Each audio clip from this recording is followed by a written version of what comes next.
Scott, it's wonderful to meet you. Thank you so much for taking a minute out today. Absolutely. Thank you, Joe. Yes, sir. So before we get into your good work, I want to begin our conversation this way. We've entered a new year. We just survived this pandemic. I'm curious, in your line of work, how many ripples the pandemic created for you getting through it that you still feel to this day in this new year? Well, ripples. Hmm. My work is completely touch, physical touch. I work in, I'm a professional ballroom dance coach, and my work was kind of obliterated during the pandemic. Um, Pretty much people have come back to dance. They've come back into the world of connecting. And so I don't think that we and people need to connect. So that's an overarching for the fear. It overarches the fear of like, well, what am I, I'm not afraid of so much as it is. I'd rather be connecting. And so I don't think the ripples have been long standing. They did change some of the um, competitive aspects. More of the information is online now. More of the information is on apps. It's very interesting what's happened. But it hasn't killed the industry at all. Yeah. People want to connect. They want to dance. Well, that's the thing that's interesting about living through that time period is that we were all really connected virtually, but it just gave us that thirst for wanting to be physically around each other. And what better way than dance, right? Dance, yeah, absolutely, absolutely, absolutely. Um, Dance is we're all born moving and we're all born with the need to connect. This is kind of where I've been going with my dance. I've been, as I said, about 45 years in this industry teaching. It's a great story of how I got into dance, but I'll save that for a little bit later. Um, the what I'm really out here in the world now doing is promoting connectivity in teams and connectivity with businesses and corporations using the moving edge workshop that I created to bring teams together with exercises of connectivity, of alignment, to help with bonding, to help with communication. Very simplistic. Again, we're born moving, God willing, and we need to connect. So companies are in a very they're in a tough space. They say, no, we can't, you can't touch anybody. Don't touch anybody. This is what I get pushback. Well, what about touching? We can't touch. And but people need to touch. And there's the whole idea of social relationship physiology, which is explores how our bodies and minds are biologically wired for connection and collaboration. And at its core, it basically examines the physical interactions, shared experiences, and the proximity to influence trust, and empathy and group interaction. It's kind of like it has a whole, it's what we do, it's what we naturally do, not what we naturally want. And it's being in companies mostly, it's being squashed because of litigation. Okay, you touched me the wrong way, and I'm going to sue you. That was that inappropriate touch. Of course, it's all has to do with intention. So that's what I'm doing. That's what I'm doing. This is what I'm getting out now. It's people ask me, "Oh, what are you teaching? What are you teaching these groups?" I'm like, nothing. I'm bringing them back to their natural, um, innate abilities to feel and to sense in their bodies. I mean, the some of the science is that like with movement science, the information that comes through your body, the touch is faster. The information comes to you faster than your brain can process. Yeah. So that's where we talk about gut feelings. And we talk about that whole the heart, we've got the brain, we've got the heart, we've got the gut. They all have their intelligences. And so I look at whole body mind connection, and I bring that into the corporate world. And it's quite fun because people start to be themselves and they start to be people and they start to have fun. And it makes a big difference in terms of team dynamic. So let me ask you this. If we Yes. boil down the essence of what you do on a daily basis, if I put you in front of a bunch of grade school kids, third graders, it's career day, and one of the kids is like, "Hey, what do you do for a living?" How would you answer them? I teach people to move together. I teach people how to move together. So what did you want to be in the third grade? What was your dream? Oh, goodness. Um, okay, so here comes the story. That remember I told you there was a story that's I, come I've, up I've here. been waiting for it. You've been waiting. All right, it's a wonderful story. About in third grade, fourth grade, we had moved from a small town in Iowa to Chicago. My dad was at the University of Chicago, and so I was thrown into this whole school system that was very different from what I was used to. And but I was an avid reader, and so I went to the library, became part of the library club, and was in there most often, a lot of days. And one day I picked up a book, beautiful. I see it, I still see it in my mind's eye. Beautiful robin's egg blue cover, and it had this picture of a classical pas de deux couple like Sleeping Beauty, Swan Lake, and the word ballet across the top of it. I had never seen that word. I had never seen a picture like that, and I'm getting chills right now. Yeah, And in my every cell of my being knew that I was going to do that. yeah, So somehow, as a little 8-year-old, I I went to my parents and I told them that this is what I wanted to do. An aside is, years later, 20 years later, I said, Mom, did I bring a book home to show you this? And she goes, No, you just somehow you told us that this is what you wanted to do. Well, being the cool parents they were, they found me a real deal ballet school. This is way before the jazz tap ballet schools of today. A real deal ballet school, like literally 3 blocks from the house in our neighborhood. And I started taking ballet. And that was the beginning of my it's not that I knew it's not like I had always thought about, oh, I want to be a ballet dancer. This is what came to me to in response to your your question. It was the beginning of my physical somatic growth in the world yeah, about working. And it was soon after that that I'm the oldest of four. My parents put us kids into music lessons to start and singing. We started singing in the church choir. And what that rolled into for me was a continuation of music, movement, connectivity with others through movement, um, all the way through high school. I started studying voice, went into college, ended up, and I was in college at the end of the 70s. So yeah. guess what was happening there? Oh yeah, Oh disco. yeah, oh yeah, oh yeah. So I was all about that, and then I was all about dancing with others, and no training, but disco. I mean, my sister was my first disco partner.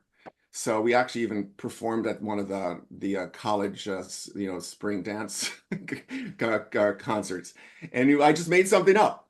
Yeah, So I did all that and graduated with a music degree. Got out of school, did the um, summer stock theater, musical theater. After that, I was up in the Twin Cities. Came back to the Twin Cities, got a job in a restaurant. I was out at the club every night. I was hanging around with one of my gal pals that was working at the restaurant with me, and she said, "Scott, I I was looking in the newspaper today, and I saw there was an ad for the Arthur Murray Dance Studio, and they are starting a training class for dance instructors. I think you would be a great dance instructor." And I'm like, "Who is Arthur Murray, and what is ballroom dance?" I had no idea. But anyway, I called up, made an interview appointment, went out to the club that night, was telling one of my buddies, "Hey, this is what I'm doing." He goes, "Oh, I know the manager of that studio. He's here at the club tonight. You want me to introduce you?" That was 45 years ago. That's that got me into the structure, a world, an industry of dancing, structure, expression, connectivity. And that's what I have, it's been my joy. A couple of years later, I recognized that it was my vocation, my calling to be a teacher. Yeah. And so I had been, since the age of 8, been preparing myself to teach this. Wow. It's so I'm very, very fortunate, very happy with all of this. And this this workshop, this moving edge workshop is for me to feel like I can affect change on greater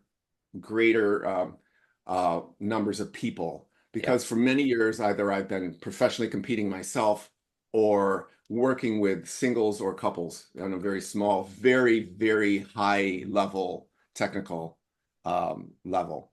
So, but this is very simple. We're Yeah. taking it back to the basics, you Sure. know? Sure. So who's been an inspiration? Who's been kind of a hero for you in your work? Wow, I'd have to say the it's really going to be my mentors. You know, Yeah.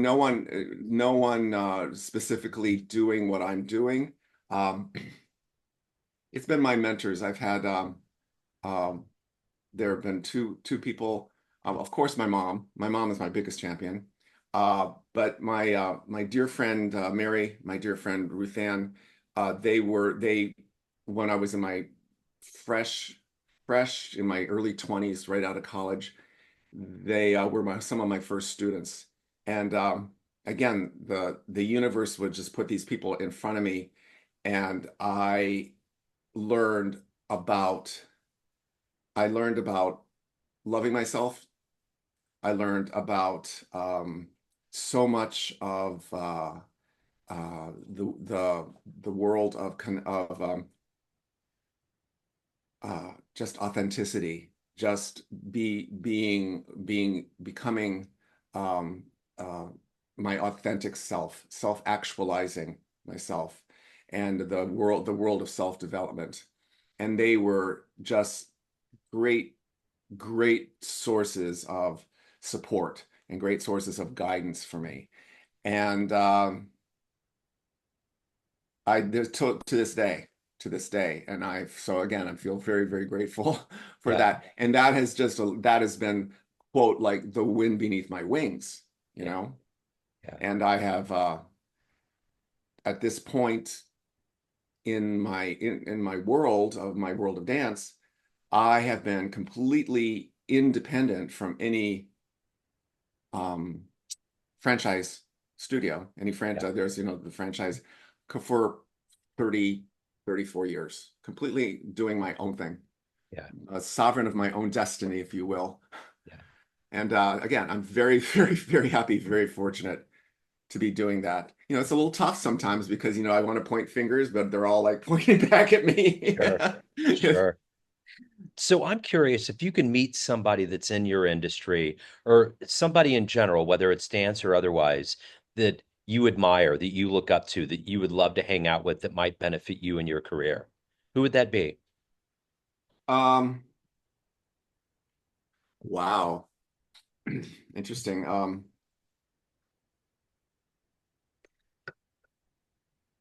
I, I I don't know if there's a specific name, but what I would like to do is I would like to connect with someone who is maybe I could get a sense of a model of what is possible. Yeah. Because I'm working from the arts world into the corporate world, and that's not my wheelhouse. Yeah. Where if I could find someone, and I don't again as I don't have a name that has been successful in transitioning and bringing their somatic art or their passion of humanity into the corporate world. um that would be a motivate that would be a exciting thing for me to Yeah. kind of see that. And I'm sure that's happened. I mean, I know a lot. I know of some people who have taken from come from the corporate world and have transitioned back into the world of humanity, and so that's a different way around, you Yeah. know, Yeah. because they're looking to be more real. They're coming out of the corporate looking to be more real. Well, of course, that's great, but I'm trying to get it back the other way. So as I say, there's a bit of a head and a head wave to come into this corporate world because it's a touchy-feely, it's woo-woo, it's things like that. Yeah. And it's like, but no, it's not. It's human. It's what we do. Yeah. You just forgot. Yeah. Yep, totally. So, what is your motivator every day to do this work that you do? You obviously give a lot of yourself to I help your do. clients, but you have to evolve as a human being. What is that collective energy for you every day to do your work at the highest level and to evolve as well? Um, wow, I keep myself moving. I do get up and probably, 5 out of 7 days, I get up and I walk, I do a lot of stretching. Um, I I don't just watch my diet. You know, I mean, I love to eat. But my metabolism right now is not what it used to be. If you did the math, I'm like it's kind of like it's at a different pace than it used to be. Yeah, So I get I it. do that, and I'm in I in a wonderful relationship, and it that working on being communicative and being very just continuously self-aware. It's about being aware of myself so I can be aware of others, that whole emotional intelligence aspect. I am very conscious of that. I kind of work on living a conscious life. And yeah, that that's pretty much what I do in my life on a daily basis, Yeah. sometime, yeah. So let me ask you this. If you have a dream tonight, you run into that 18-year-old young version of you, and you could give that Okay, version of you a piece what of would I tell advice him? based on this life you've led, the wisdom you've gained, what advice would you give your younger self? Um, I would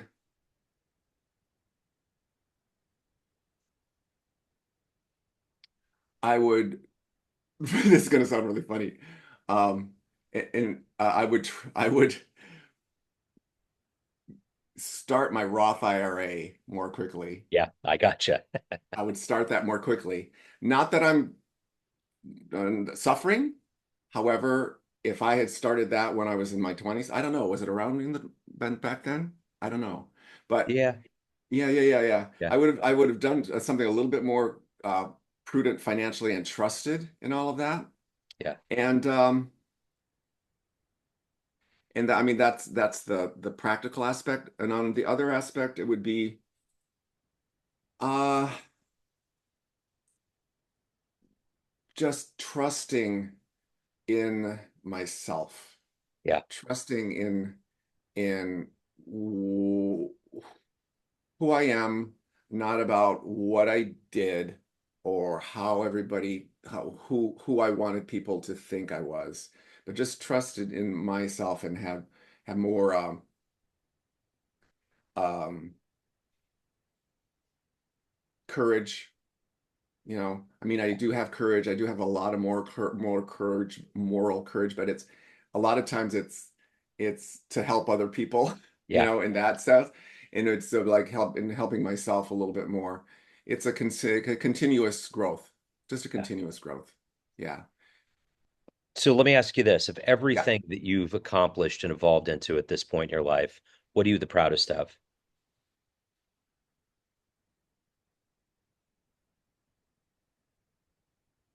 Um,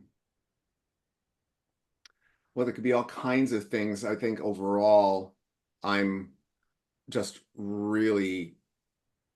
I'm really proud of I'm really proud of the fact that I have lived pretty much my entire adult life on my own terms.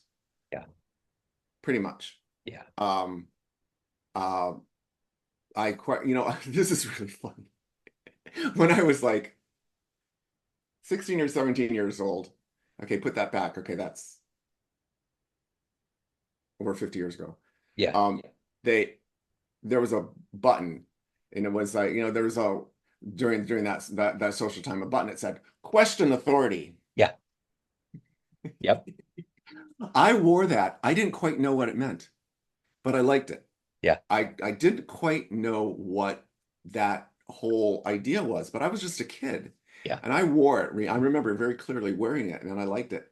And now I recognize, and just over getting all of this feedback, you know, just I've run into all kinds of energetic people, you know, channelers and astrology and all. I mean, I opened my life to all of that, and it was like I am the kind of guy who doesn't like to be told what to do. You know, Yeah. I am the kind of guy who's going to question the people who are in authority. And I'm like looking at that going like, oh my God, that's that button when I was like 17 years old. Yeah. Um, so yeah, because uh, I've I've got a very strong will and I've got a very strong desire to, and I feel that again, back to your question, that I've been able to make my life and a very lovely life. I've traveled the world, I've done everything, and all of it has been through because of the dance and because Yeah. of the gift that I give. Um, I'm very, very, very pleased with that. I'm I'm very proud to know that my clients, one of the biggest feedbacks that they give is that I am able to communicate to them and in a way, I find a way that they get. Yeah. You know, there's always people that, you know, we don't align with, but that's few and far between for me. More often than not, I get the people that come to me now, and I'm getting some great people coming to me. Of course, you know, they're a reflection of me. I'm going to attract my own vibration. And so so now in all these not fine these are not final years, but these years of my life, I'm attracting some really great clients. Some really lovely people are coming Yeah. to me, and that's great. So I'm really proud of that for myself, and proud that I'm able to even more clearly offer and serve serve my clients with my gift of whatever, you know, For there's a sure. lot. Yeah, for sure. So let's get to the brass tacks. At the end of the day, Brass tack. everyone has a perception of you. Family, friends, clients, everyone that knows you, but you run the show. What's your perception of you? Who do you think you are? I am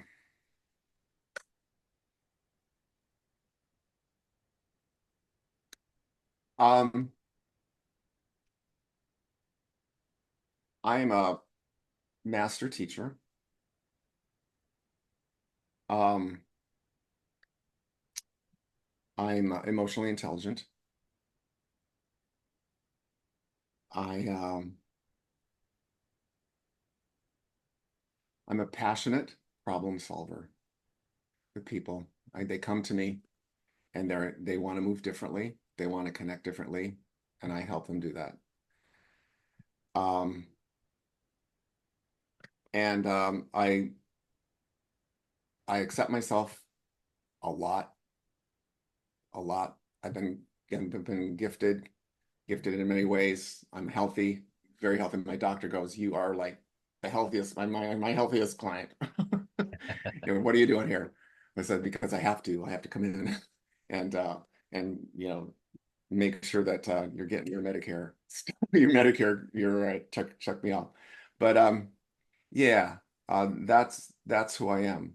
I I I'm a teacher. I'm a really a teacher, and I find myself helping people in situations that in the more often than not they accept my help because of the way I offer it. Yeah, Yeah. So I love it. So let me ask you this. If anyone wants to learn more, they want to hire you, reach out, any of the good business in your world, where do they go? they can email me at Moving Edge Workshop at Gmail. Moving Edge Workshop at gmail.com. Yeah, they could do that. I mean, I can give a phone number. I can give whatever. I'm fine. Okay. What do you suggest? Well, I could put it all in the show notes. So Okay. All yeah, right. That's yeah. cool. Yeah. We'll do the email and then I'll put everything else in the show notes. And so last question, of all the places that you travel in the world, what is one of the most magical, unexpectedly magical places you've been to? Oh, oh, only one? Oh, no, you can do, we can list it. Okay, the first one is Australia. Yeah, I was out there for 5 weeks in Australia, New Zealand, yeah, from a dance competition as a begin. Oh my God, the the vastness of that continent, yeah, my understanding of the word vast yeah, really got dialed in. Oh, it was amazing. And then on the not even on the yeah, maybe on the opposite end of the spectrum, Hawaii. yeah, I got off the plane. That was in 1996, and felt I'm getting chills again. I felt this energy as I walked off the little plane there, and I'm like, oh my God, what has taken me so long to get here? yeah, It's the first thing in my head. What has taken me so long to get here? yeah. As a matter of fact, I'm going to a wedding in Hawaii in August. That's So awesome. I have to yeah, get there. I totally have oh, to. so magical. Yeah, yeah. So, Scott, this has been wonderful. Thank you, sir. Thank you for your story. Thank you for your time. Best of Yes, luck. Joe. Have a wonderful new year. I plan on it, and you too. Come Yeah, alive in 25. That's my absolutely. motto. I totally love it. Cool.